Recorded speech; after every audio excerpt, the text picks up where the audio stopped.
Good morning student. शुरू करते हैं आज की क्लास। सब्जेक्ट अधिकोषण तत्व और अधिकोषण तत्व में आज का महत्वपूर्ण टॉपिक है ग्रेसम का नियम। तो समझते हैं ग्रेसम का नियम। प्यारे बच्चों, मानव का स्वभाव होता है अच्छी वस्तुओं को अपने पास रखना और जो खराब वस्तुएं हैं, जो पुरानी वस्तुएं हैं, उनका प्रयोग करना या उन वस्तुओं को दूसरों को देना। और यही बात मुद्रा पर लागू होती है। मानव अच्छी मुद्रा को अपने पास रखता है, अच्छी मुद्रा को वह संचित करता है, अच्छी मुद्रा का अपने पास संचय करता है। और जो खराब मुद्रा होती है, जो बुरी मुद्रा होती है, उसको वह प्रयोग करता है, उसको वह दूसरों को देता है। वह जो भी वस्तु और सेवाओं का क्रय करता है, उसके बदले में वो अच्छी मुद्रा नहीं देता है, वो खराब मुद्रा देता है। अगर आपके पास अच्छे नोट हैं, अच्छे सिक्के हैं और आपके पास खराब सिक्के, खराब नोट हैं, या यूं कहिए कि आपके पास नए नोट हैं, नए सिक्के हैं और आपके पास पुराने सिक्के और पुराने नोट भी हैं, और आप कोई चीज़ खरीदते हैं तो आप नए नोट, नए सिक्के नहीं देते हैं। आप अपने पास जो पुराने नोट व पुराने सिक्के हैं उनको देते हैं। और इसका परिणाम यह होता है कि जो अच्छी मुद्रा है वो चलन से बाहर हो जाती है, अर्थात बुरी मुद्रा अच्छी मुद्रा को चलन से बाहर कर देती है। और इसी को ग्रेसम का नियम कहते हैं। अब इसे ग्रेसम का नियम क्यों कहते हैं?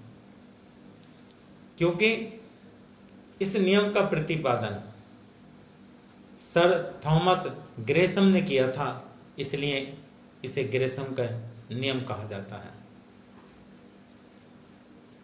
इंग्लैंड की महारानी एलिजाबेथ प्रथम का शासनकाल 1558 से 1603 तक रहा है। और उन्होंने अपने शासनकाल में देखा जो पुराने सिक्के सोने के चलन में थे, वो सिक्के पुराने हो चुके थे, वो सिक्के घिस गए थे। उन्होंने उन सिक्कों को बदलने के लिए नए सिक्के चलवाए, लेकिन कुछ दिन बाद उन्हें देखकर बहुत हैरानी हुई कि नए सिक्के चलन से गायब हो गए और पुराने सिक्के चलन में रहे। उन्होंने जबकि सोचा यह था कि नए सिक्के चलाने से पुराने सिक्के चलन से बाहर हो जाएंगे, लेकिन इसका उल्टा हुआ। जिस उद्देश्य से, जिस सोच से नए सिक्के उन्होंने चलवाए थे, उसका बिल्कुल उल्टा हुआ। नए सिक्के चलन से बाहर हो गए और पुराने सिक्के चलन में रहे। उन्होंने कारणों का पता लगाने के लिए अपने आर्थिक सलाहकार सर थॉमस ग्रेसम को बुलाया और उनसे अच्छी मुद्रा के बाहर होने के कारण पता लगाया। ग्रेसम ने महारानी के आदेश पर गहन अध्ययन किया और ये निष्कर्ष निकाला कि बुरी मुद्रा में अच्छी मुद्रा को चलन से बाहर करने की प्रवृत्ति पाई जाती है। अगर किसी देश की अर्थव्यवस्था में अच्छी और बुरी दोनों मुद्राएं चलन में होती हैं तो बुरी मुद्रा अच्छी मुद्रा को चलन से बाहर कर देती है। Bad money drives good money out of circulation, और इसी को ग्रेसम का नियम कहा जाता है। उन्होंने यह अध्ययन किया कि लोगों का जो स्वभाव है अच्छी वस्तुओं को एकत्रित करने का, अच्छी वस्तुओं का संग्रह करने का,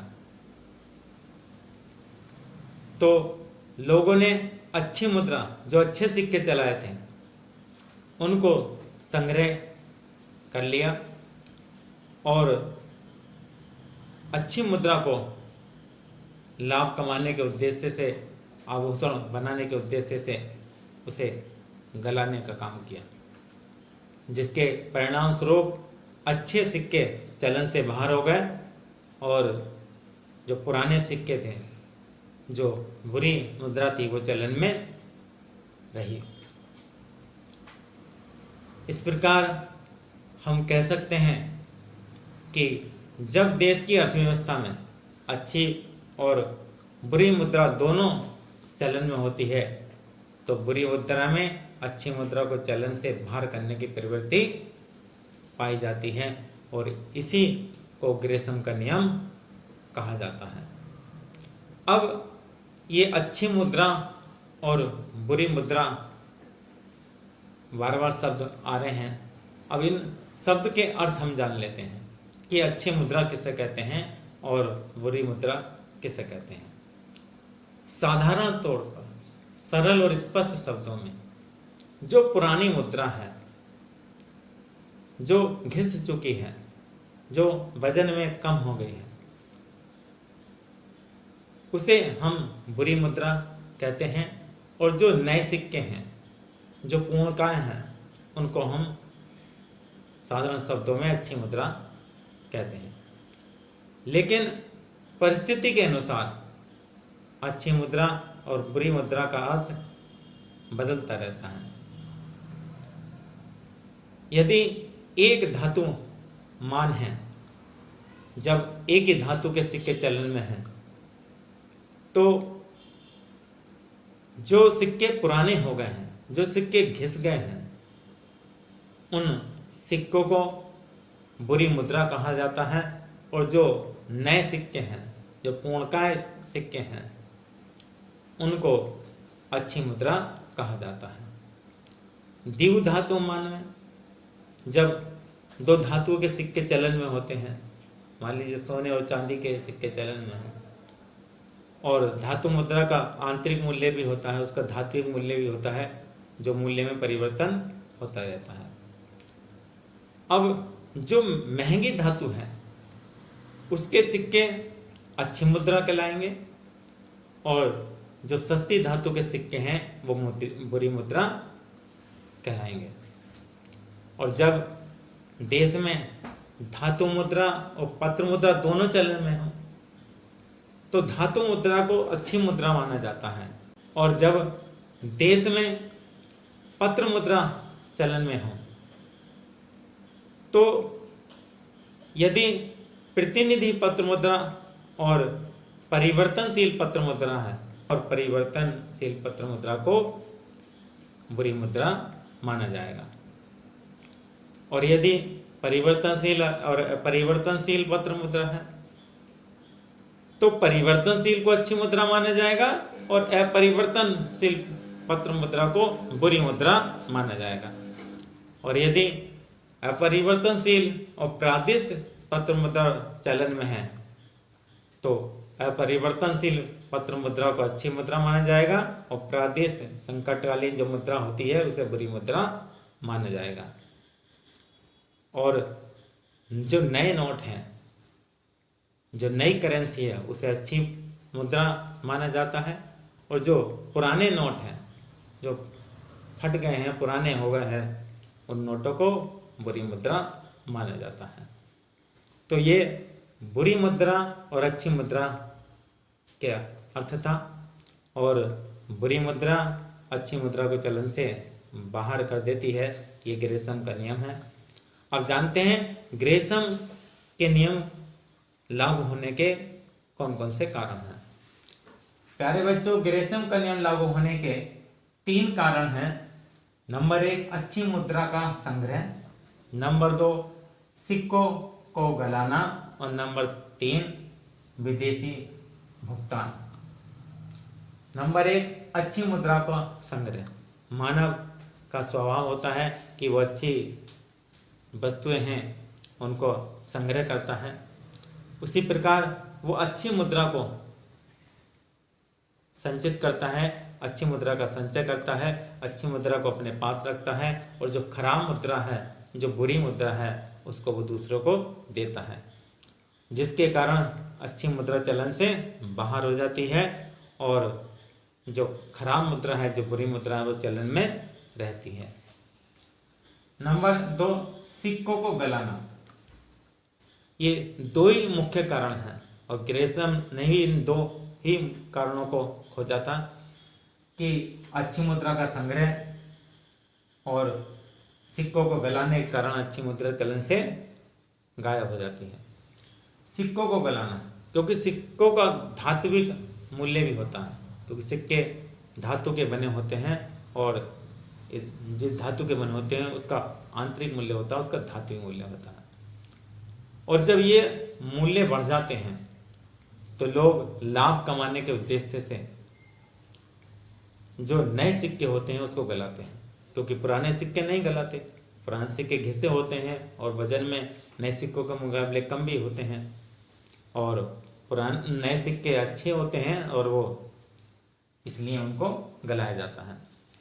लोग आभूषण बनवाते हैं, और आभूषण बनाने में पुराने सिक्के प्रयोग नहीं किए जाते, क्योंकि वो घिसे हुए सिक्के हैं, वो पुराने सिक्के हैं। नए सिक्के प्रयोग किए जाते हैं, और जिसके कारण सिक्कों गलाने के कारण क्या होता है, अच्छी मुद्रा चलन से गायब हो जाती है, बाहर हो जाती है, और बुरी मुद्रा चलन में रहती है। नंबर 3, विदेशी भुगतान। विदेशी भुगतान में अच्छी मुद्रा दी जाती है, क्योंकि एक देश की मुद्रा दूसरे देश में नहीं चलती। तो विदेशी भुगतान जो किया जाता है वो बहुमूल्य धातु में किया जाता है, जो सोने चांदी के सिक्के हैं उनमें किया जाता है, ताकि उनको धात्विक सिक्कों को पिघलाकर उसके धातु से भुगतान प्राप्त किया जा सके। और ऐसी दशा में, विदेशी भुगतान की दशा में, पुराने सिक्के भुगतान में स्वीकार नहीं किए जाते। नए जो पूर्णकाय सिक्के हैं उनको विदेशी भुगतान में स्वीकार किया जाता है, और जिसके कारण क्या होता है, देश के जो नए सिक्के हैं वो विदेशी भुगतान में चले जाते हैं, और वो चलन से बाहर हो जाते हैं, और पुराने सिक्के देश में चलन में रहते हैं। तो प्यारे बच्चों, इन 3 परिस्थितियों में ग्रेसम का नियम लागू होता है। अब जानते हैं ग्रेसम के नियम के लागू होने वाले क्षेत्र कौन कौन से क्षेत्र में, किन किन परिस्थितियों में ग्रेसम का नियम लागू होता है। नंबर 1, एक धातु मान में। जब देश में एक धातु के सिक्के चलन में होते हैं, तो जो पुराने सिक्के होते हैं, जो घिस गए हैं सिक्के, वो बुरी मुद्रा, और जो नए सिक्के हैं वो अच्छी मुद्रा, और बुरी मुद्रा अच्छी मुद्रा को चलन से बाहर कर देती है। द्विव धातु मान में, इसमें क्या होता है कि 2 धातु के सिक्के चलन में होते हैं, जैसे सोने के सिक्के और चांदी के सिक्के, और ये जो सिक्के हैं ये किसी धातु के बने होते हैं, बहुमूल्य धातु के बने होते हैं, उनके और धातु का आंतरिक मूल्य होता है, धात्विक मूल्य होता है, और ये मूल्य क्या होता रहता है, परिवर्तित होता रहता है। और जो महंगी मुद्रा है, जो महंगी धातु के सिक्के हैं, वो सिक्के अच्छी मुद्रा कहलाते हैं, और जो घटिया धातु के सिक्के हैं या सस्ती धातु के सिक्के हैं वो बुरी मुद्रा कहलाते हैं। और ये घटिया धातु के सिक्के, ये बुरी मुद्रा अच्छी मुद्रा को, जो अच्छी धातु के सिक्कों को चलन से बाहर कर देती है। धातुमान और पत्र मुद्रामान, जब देश में धातुमान और पत्र मुद्रामान दोनों लागू होते हैं तो धातु के जो सिक्के हैं, जो धातु की मुद्रा है, उसको अच्छी मुद्रा माना जाता है और पत्र मुद्रा को बुरी मुद्रा माना जाता है। और पत्र मुद्रा धातु मुद्रा को चलन से बाहर कर देती है। इस स्थिति में भी ग्रेसन का नियम लागू होता है। नंबर 4, पत्र मुद्रामान। पत्र मुद्रामान में जो नोट पुराने हो चुके हैं, जो नोट फट चुके हैं, वो बुरी मुद्रा, जो नए नोट हैं वो अच्छी मुद्रा। और ये जो पुराने नोट हैं ये नए नोटों को चलन से बाहर कर देते हैं।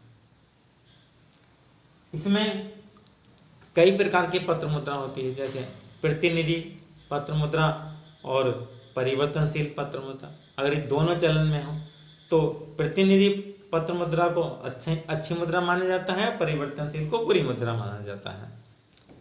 और परिवर्तनशील और अपरिवर्तनशील पत्र मुद्रा, इसमें परिवर्तनशील को अच्छी मुद्रा माना जाता है, परिवर्तनशील को बुरी मुद्रा माना जाता है। और अपरिवर्तनशील पत्र मुद्रा और प्रादिष्ट पत्र मुद्रा, संकटकालीन पत्र मुद्रा कहते हैं, इसमें संकटकालीन को बुरी मुद्रा और अपरिवर्तनशील पत्र मुद्रा को अच्छी मुद्रा माना जाता है। और जो पुराने नोट हैं उनको बुरी मुद्रा, जो नए नोट हैं उन्हें अच्छी मुद्रा माना जाता है। और इस परिस्थिति में भी ग्रेसन का नियम लागू होता है। जो नए नोट होते हैं वो चलन से बाहर हो जाते हैं, क्योंकि लोग उसका संग्रह करते हैं, अपने पास जमा करते हैं, और पुराने नोट चलन में रहते हैं। तो प्यारे बच्चों, इस प्रकार आज आपको अच्छी तरह समझ में आ गया होगा कि ग्रेसन का नियम किसे कहते हैं और ग्रेसन का नियम लागू होने के क्या कारण हैं और ग्रेसन का नियम किन क्षेत्रों में लागू होता है। धन्यवाद।